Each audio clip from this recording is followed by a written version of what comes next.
to this presentation. This presentation is particularly for the AICTE Prerna scheme for the students who are preparing for their higher education, especially for the SCST. This is a scheme that is in association with Madanapalli Institute of Technology and Science, Andhra Pradesh. We are doing this particular content. So my topic is operating system, and before that I wish to introduce myself. I am Dr. S. Padma, working as an assistant professor in the Department of Computer Science and Technology at Madanapalli Institute of Technology and Science, Andhra Pradesh. So with this short note, I would like to move over to the topic.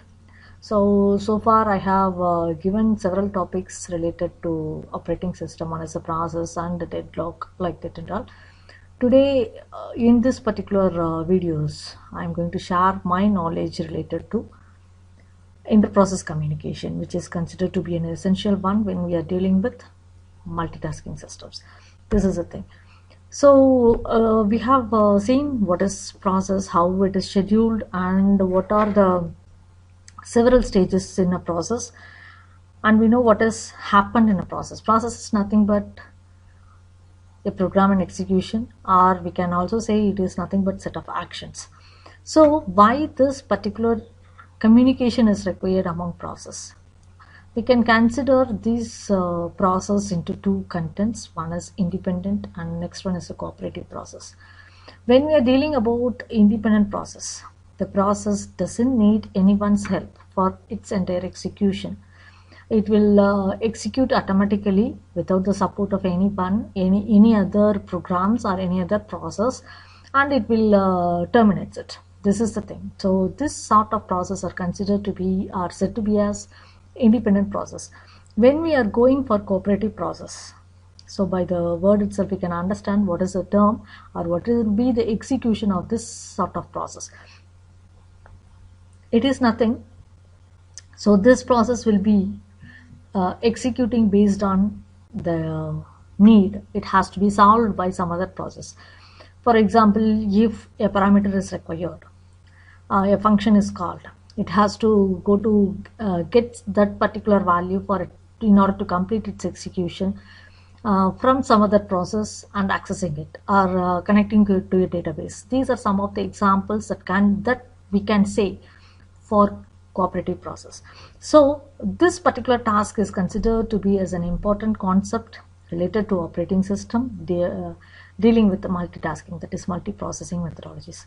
Because whenever we are going for multiprocessing methods, automatically there will be some communications within or among the process.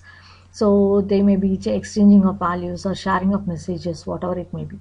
So these things we are going to see in today's class, and also in my earlier videos also I have represented that what is the weightage that is given to operating system subject in the GATE syllabus. Even though the syllabus are changing, the importance of operating system stands there itself, because it is a course paper or an important paper when we are dealing with our computer science domain. So for this, initially we are going to see about the message system, how the process communicate with each other by sharing their variables or how they are accessed. Okay, so in order to do this, there are we have to know about two basic primitives. What are the things? What are the basic things? So there are two contexts or two syntaxes, like that we can also say, or two methodologies that we have to follow. One is the send and the next one is the receive.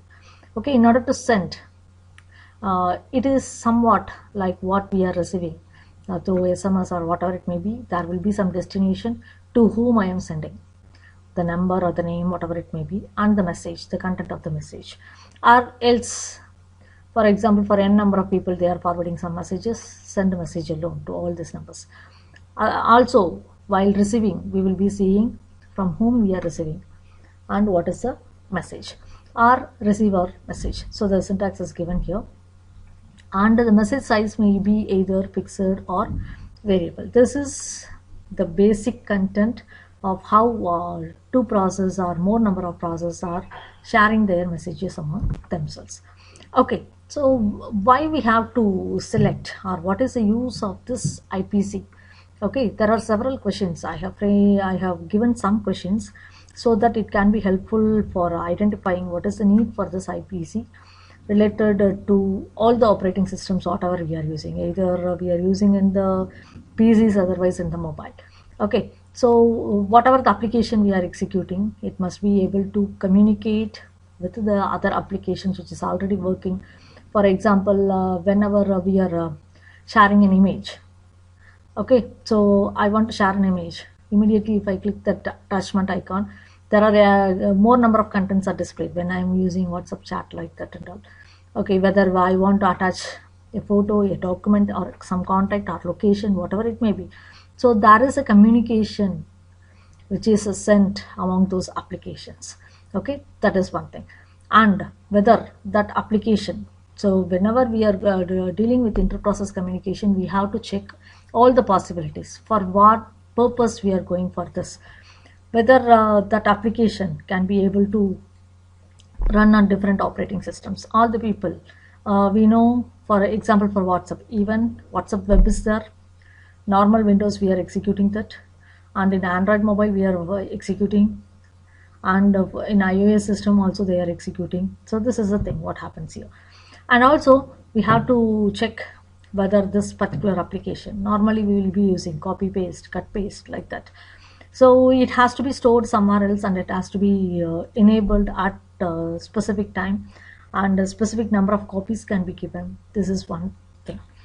And the next part what we have to be very much concerned is what is the critical aspect, how much overhead is required for enabling this particular communication.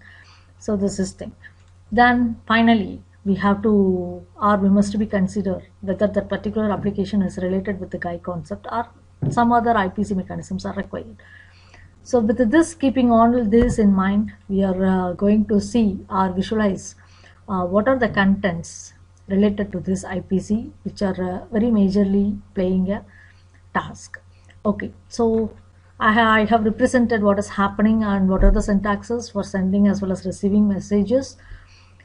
The representation is given in a diagrammatic content, that is when sending a process, the message passing module, so it is receiving, and after that with the process ID it is forwarding the message to the other end, who is nothing but the receiving process. So there also a message passing module will be there. So intermediate is there where along with the process ID the message is forwarded. Okay, so what is the format? Because we know very well, for example, the process, we can see there is a separate format is there. What are the contents? Yeah, it includes process ID and what is the state of the process like that and all. So here also we are having a message format. Okay, so it is having two components, one is the head and the next one is the body of the message.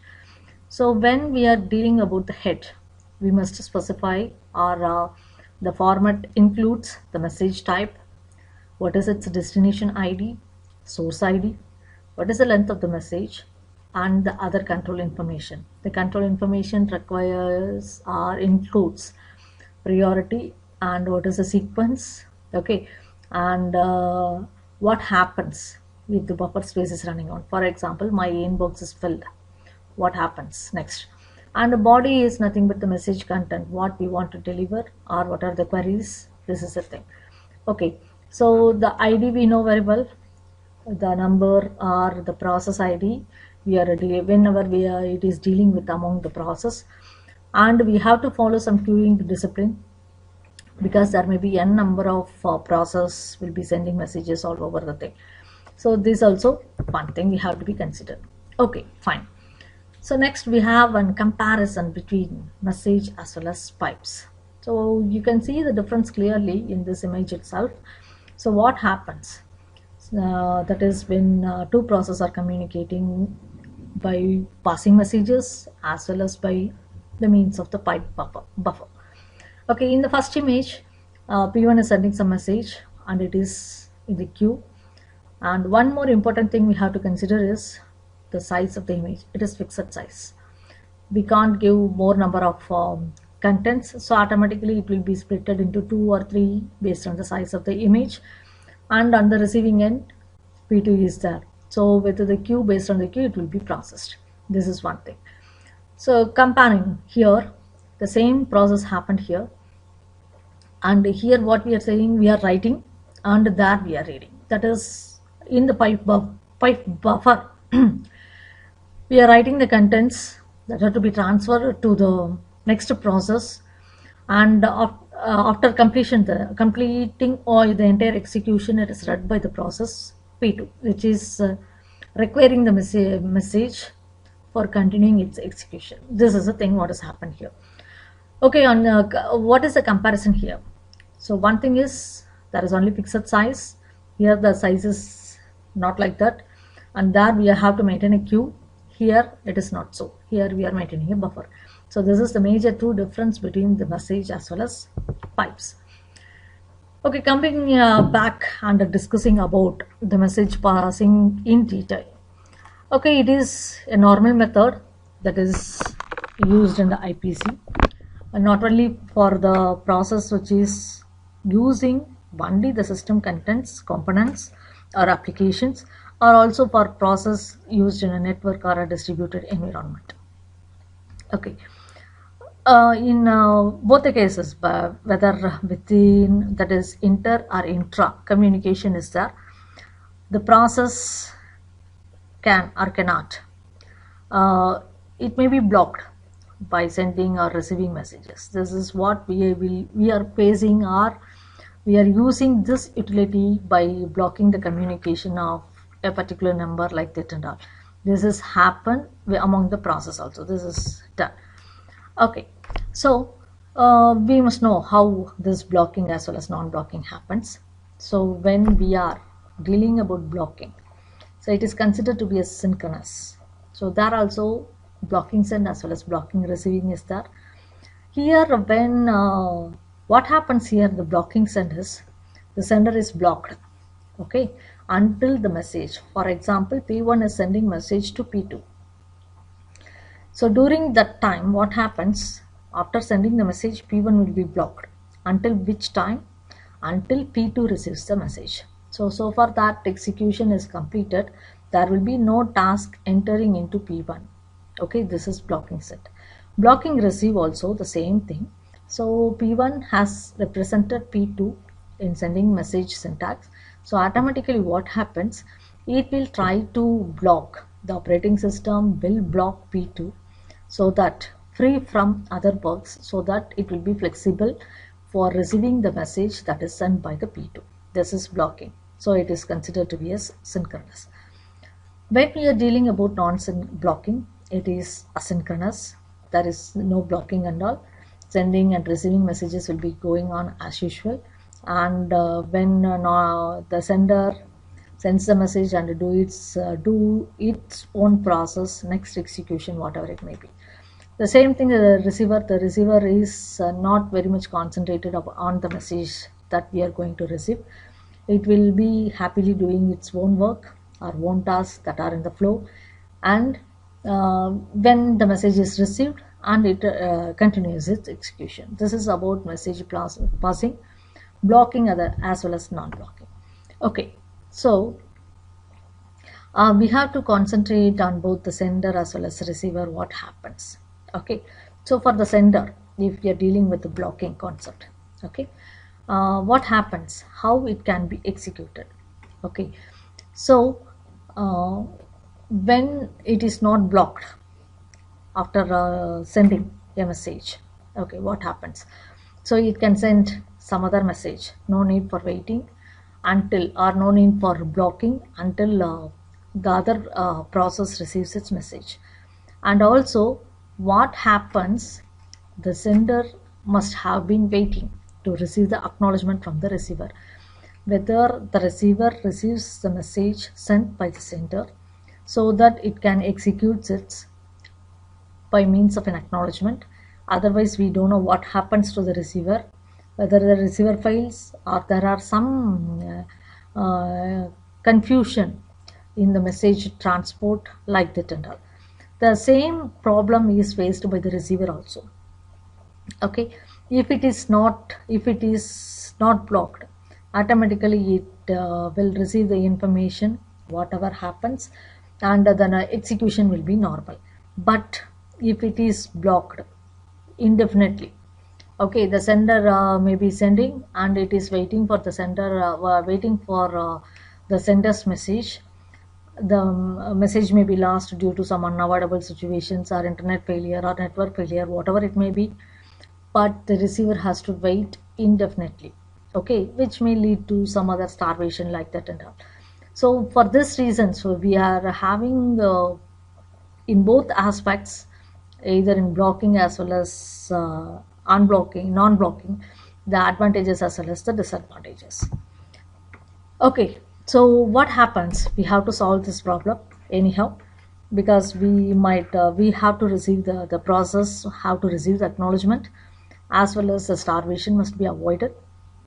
So for that, they have given some possibilities of how to execute this.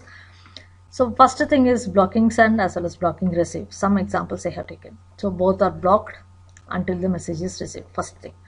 Okay, and occurs this process started will make a communication link between the two process and a buffer, yeah, and buffer, that is a message queue is represented.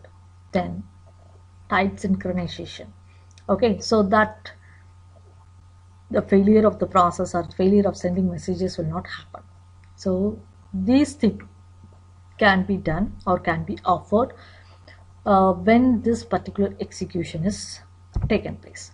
Okay, so there are again more combinations to make it sense about this synchronization in message passing. First one, as we said, blocking send, blocking receive. So both the ends are blocked and we are sending and receiving the messages.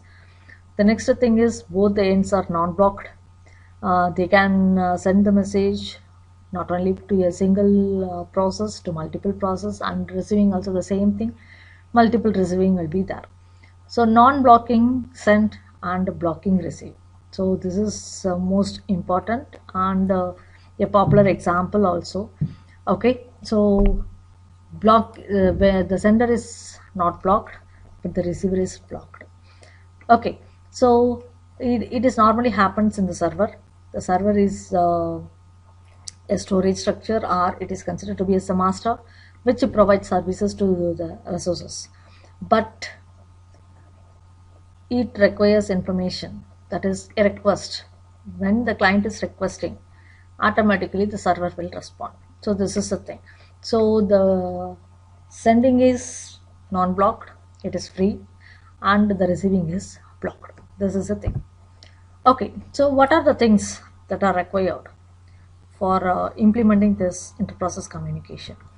So for example, if there are two processes, P as well as Q, how to enable the communication, how to process, how to proceed. So initially we have to provide or establish a communication link between them, and then finally next on making the communication link. For example, when we are using network,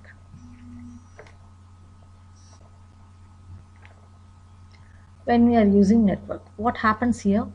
We must know which thing is used here.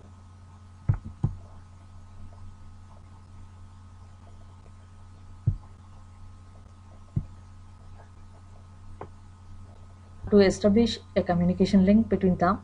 So after that, it is flexible, or it is possible to exchange their messages by using the send as well as receive command. Okay, so how to implement the communication link? There are two varieties, either by using the physical structure or the physical devices, otherwise using the logical structure. Okay, so using the physical devices, that is the memory can be shared so that it is possible for both the process to share their messages. And the next one is by means of hardware bus, that is ports like that and all, we can use, and using some physical cables like that, we can try to provide a communication link. By means of this logical, either through logical properties, that is by means of how to interact, or calling a program or calling a process like that, by means of that also we can use this. Okay, so this is how we can implement a communication link within this process. Okay, so before implementing whether the physical communication link or logical link, so we want to check what are the questions that can be solved using this, how these links can be established, what are the thing, whether what are the scenario, and what sort of activities that can be done. Okay, that is the first question. Second, when we are creating a link, whether it is possible to communicate only with the two process or with more process.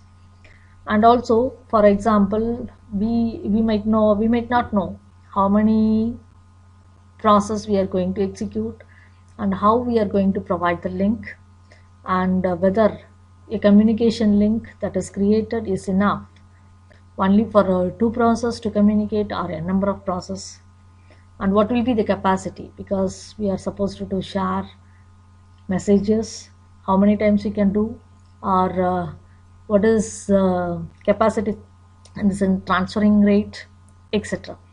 And also whether this particular link is especially to hold fixed or variable, and whether that link is unidirectional or bidirectional, because on both the ends whether we can send and receive messages or it is a one-way communication. So these things we have to keep in mind, or we have to answer before establishing a link between the process, especially for this communication. Okay, so once these things are over, we have answered the questions, we have justified some contents. After this, we have to go for the next thing, that is nothing but there are some other capacities. Okay, some other terminologies we have to understand when we are dealing about inter-process communication. The next thing is buffering. Okay, so as I told, we have a question whether the link, what is the link capacity. So this is the link capacity what we are going to see. Okay, so when dealing about the link capacity, we are having a queue, the messages will be stored there and it will be transferred. Okay, so what will be the capacity or what will be the size? So that can be specified in 3 ways, and we can select which way will be comfortable for our communication. First one is the zero capacity. Okay, so here there are no messages, the sender has to wait for receiver, that is both end are blocked, and when sender is sending the message, the receiver must be ready to accept the message. So there is no storing, no waiting, it is sending directly. Next thing is bounded capacity. So we are fixing the length, that is a fixed length. For example, this particular buffer will be have the capacity to store 10 messages of size 3 KB. Okay, this size is fixed. Okay, what happens here, the sender has to wait, because whenever a message is sent, it will not be transferred directly. The sender has to wait until the link is made to fill. Okay, after that only the queue will start its execution. This is one thing. Unbounded capacity, two things which are more flexible. There is no defined length, indefinite length, and there is no need for waiting. So two aspects, we can send what sort of data we can, that is the size of the message, and next one is waiting time can be reduced. So this is about the link capacity, that too when we are dealing about buffering. So, and again related to this communication, again it can be categorized into two, because when we are dealing with inter-process communication, from the beginning we are having several other divisions. Initially we have seen, that is the types of process, it is independent as well as cooperative, and how the messages can be sent, what are the syntax, and how the communication can be established. And also we have seen about the blocking and non-blocking, how the send and receive taken place, and previously we have seen about the link capacity. So now we are going to deal about the communication, whether it is direct communication or indirect communication. So when specifying about direct communication, so we have to very much concern about the source as well as the destination. So the process ID is given, that is the sender process ID is mentioned, as well as the receiver end is also ready. Okay, and also that is sometimes it may be causes some failure, because when, for example, we are connected to a network printer. Okay, so usually I will try to give some printout using the network, but due to some reasons, so if it is not possible to connect in the sense there may be some changes within our system, or we might have made some changes in the system which is not reflected there. So during this sort of communication, the direct communication fails. One more thing is indirect communication, which is considered to be as more convenient, because the messages are sent to your mailbox. Okay, a separate storage structure is there, it is sent there, and there will be a queue of messages. And also sender, what receiver will do, receiver will go and check whether there are any messages for them, and if there is any message, they will take the message from the mailbox and it will start its proceeding. So there is no waiting time, and the delay, entire thing will be vanished here. This is the difference between the direct communication and indirect communication among process. Okay, going in detail about the direct communication.